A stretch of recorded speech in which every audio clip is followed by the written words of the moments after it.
Շնորհակալություն։ Պարոն Ավետիսյան, ես հանձնաժողովի նիստին չէի մասնակցում, դրա համար հարցերը հիմա այստեղ կտամ, մնացած մասն էլ արդեն ելույթների տեսքով։ Երկու հարց ունեմ։ Առաջինը, դուք բավարար համարում եք մեր համայնքների այսօրվա եկամուտների մակարդակը իրենց խնդիրները լուծելու համար, եւ երկրորդ հարցը, ըստ ձեզ որը պիտի լինի մեր համայնքների եկամուտների ձևավորման հիմնական աղբյուրը։ Շնորհակալություն։ Շնորհակալ եմ։ Ոչ, բավարար չի։ Որը պիտի լինի, այդ թվում նաև գույքահարկը, հողի հարկը, նաև համայնքները սահմանադրությամբ եւ օրենքով կարող են սահմանել նաև այլ հարկատեսակներ։ Բայց ես նաև կարևորում եմ համայնքներում եղած եկամուտների ծախսման արդյունավետությունը։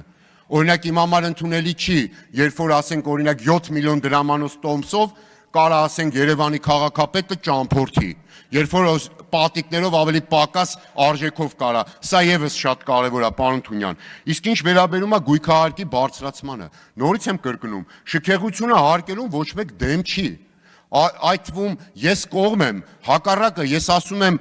եղած ձեր առաջարկած այս սանդղակը, որը վերջանում է 200 միլիոնով, պետք է շարունակվի։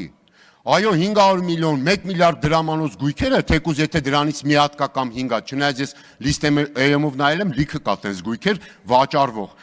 Այդ գույքերը պետք է հարկվի ոչ թե իրենց մոտարկված արժեքի 1.5%-ով, այլ ենթադրենք 3%-ով։ Եվ այդտեղից էլ թող գեներացվի այն լրացուցիչ եկամուտը, որը դուք ակնկալում եք։ Արձագանք։ Պարոն Ավետիսյան, ես ուրիշ բանի մասին էի հարցնում, էլի խոսակցությունը տարակ կապեցիք բանին, քաղաքական ինչ-որ ենթատեքստի։ Լավ, Երևանի քաղաքապետարանից մի հատ վերանանք։ Համարենք, որ շատ վատ են ամեն ինչ անում, շատ սխալ են անում։ Հիմա Գյումրու քաղաքապետարանի օրինակով վերենք։ Օրինակ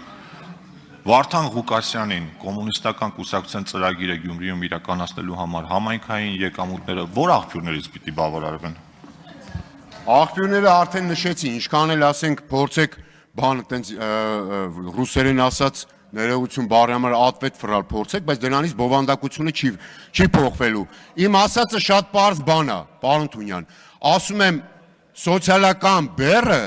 արդեն իսկ կրողի վրա ավելի շատ հարկային բեռ մի դրեք։